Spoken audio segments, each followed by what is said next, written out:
Приветствую всех на канале Алекс Моторный. На связи зимний, но туманный Харьков. Мы пережили еще один год войны, которая кардинально изменила жизнь каждого харьковчанина, каждого украинца.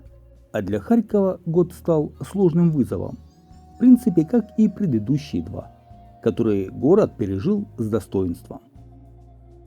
Харьков – форпост. Харьковчане живут под постоянными звуками сирен, просыпаются от взрывов, мониторят новости. Но самая большая боль – погибшие мирные жители. Наши харьковчане. Уже и не сосчитать, сколько в городе объявляли дней траура. А еще погибшие герои.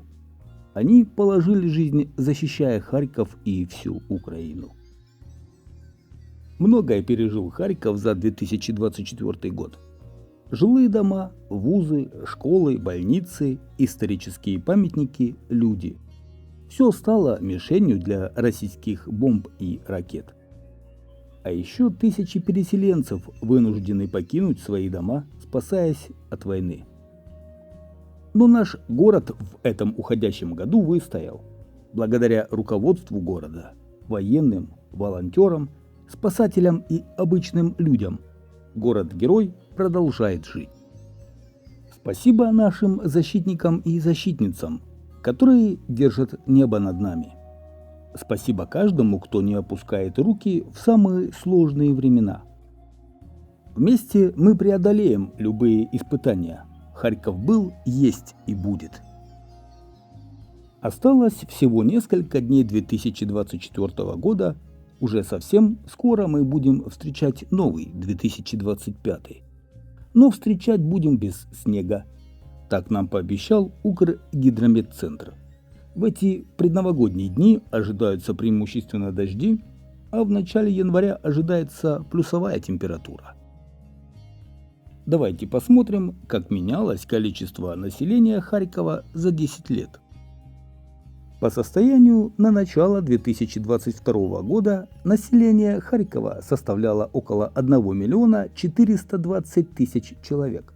Демографическая структура города отражала общие тенденции, характерные для крупных урбанизированных центров Украины. Начиная с 1990 года наблюдалось постепенное уменьшение населения, обусловленное негативным естественным приростом и миграционными процессами. Однако с начала 2010 года темпы уменьшения населения несколько снизились и составили в среднем 6411 человек в год, что меньше 1%. Российская агрессия против Украины существенно повлияла на демографическое и экономическое развитие Харькова. В феврале-марте 2022 года наблюдался пик внутренней и внешней миграции. В марте 2022 года население города сократилось до около 400 тысяч человек. С уменьшением интенсивности боевых действий весной и летом 2022 года жители начали возвращаться домой. Ежедневно в город возвращалось до 2000 человек. Харьков стал также убежищем для большого числа внутренне перемещенных лиц. К 1 сентября 2022 года в городе зарегистрировались 116 140 ВПЛ, а их число продолжало расти до 200 тысяч в 2024 году. К концу сентября 2022 года Харьков вернул себе статус города-миллионника, а в 2023 году население достигло 1 миллион 300 тысяч человек. А вообще во всей Харьковской области больше 520 тысяч внутренне перемещенных лиц. По этому показателю Харьковщина является одним из лидеров среди регионов Украины.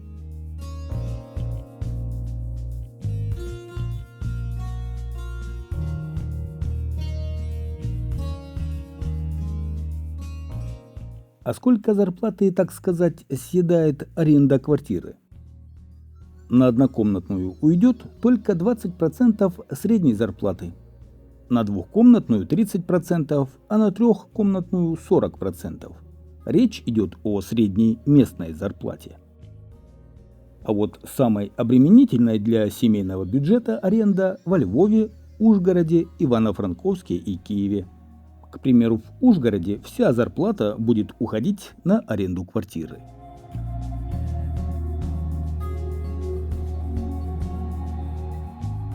А как же передвигаются харьковчане по городу?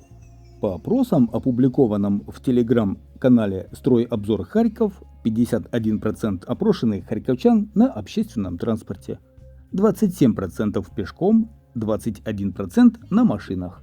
Лишь 1% передвижений выполняется на велосипедах. Я напомню, что проезд в коммунальном транспорте Харькова, метро, трамваях, троллейбусах и автобусах абсолютно бесплатный. А на этом слайде вы видите стоимость проезда в общественном транспорте в областных центрах Украины. Станция метро Одесская в Харькове все-таки появится. Она была включена в новый план строительства. Кроме того, запланированы станции Мотель Дружба, Аэропорт, Восточная, Роганская.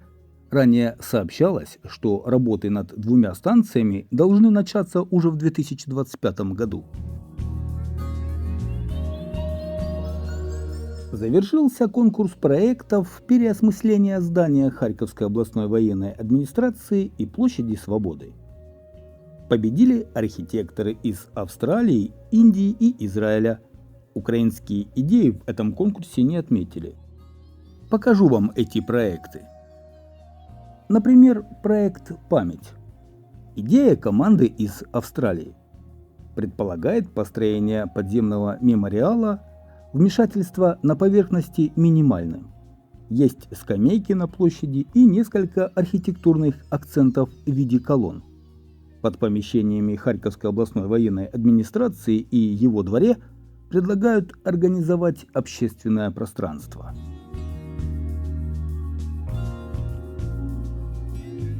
Проект «Вовремя». Израильский проект предлагает облегчить здание Харьковской областной военной администрации за счет прозрачных материалов и сделать бассейн на площади Свободы. Проект подчеркивает сплоченный и заниженный подход к редизайну площади Свободы, сосредотачиваясь на сохранении ее монументального масштаба с одновременным внедрением тонких современных обновлений. Проект «Садовый край». Проект авторов из Индии предусматривает озеленение площади Свободы. Этот дизайн представляет сезонную ландшафтную структуру, которая уважает монументальный масштаб площади Свободы, интегрируя адаптированные общественные удобства. Биоразнообразные зеленые зоны, затененные тропы и многофункциональные пространства создают возможности для круглогодичного использования.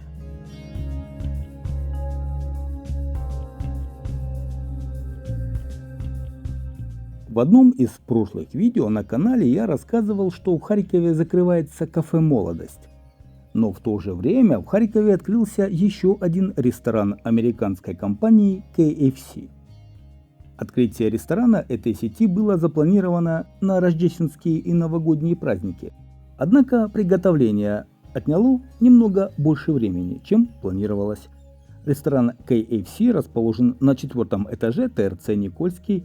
Также рядом с магазином Сельпо на -1 этаже установили турникеты самообслуживания KFC. В Харькове на этой неделе состоялся парад трамваев. В центр города выехали украшенные новогодними гирляндами вагоны, полученные от чешского города-побратима Брно. Салоны трамваев также украсили изображениями зеленой змеи, которая является символом 2025 года по китайскому календарю, и оленей, на которых Санта-Клаус развозит подарки.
Харькове даже мусоровозы нарядные.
А сколько в Харькове стоят популярные продукты на новогодний стол?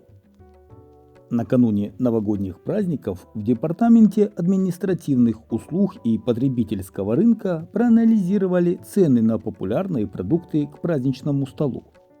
Так, свежие огурцы стоят от 80 до 150 гривен за килограмм, мандарины от 65 до 120, яйца куриные 50-100 гривен за десяток, майонез 35-53 гривны за 350 грамм, сельдь 150-180 гривен за килограмм, зеленый горошек консервированный 36-60 гривен за 400 грамм, ошеек свинины от 220 до 250 гривен за килограмм, а конфеты шоколадные от 155 гривен за килограмм.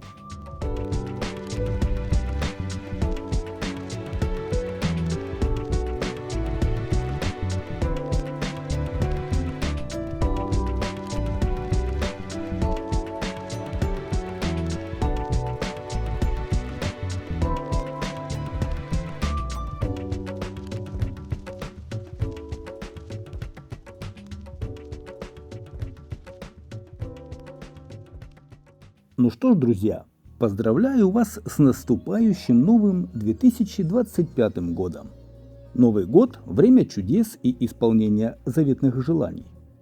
Пусть будущий год будет успешным для каждого и, конечно же, для нашего любимого города Харькова. Уходящий год был для нас снова непростым, но мы верим, что загаданные желания и надежды исполнятся в новом году. Верим, что уже в скором времени над Харьковом и всеми украинскими городами будет мирное небо. Желаю, чтобы Новый год принес только радость, счастье и душевную гармонию, а уходящий пусть унесет с собой все, что заставляло грустить и унывать. Ценим каждый миг жизни. Спасибо вам за доверие и поддержку, что весь год были с каналом Алекс Моторный. Будьте здоровы и берегите себя. С наступающим Новым годом, харьковчане! Любимый Харьков, с наступающим Новым годом! Желаю здоровья всем жителям города. Как говорил Леня Быков, будем жить. Люблю тебя, Харьков, харьковчане.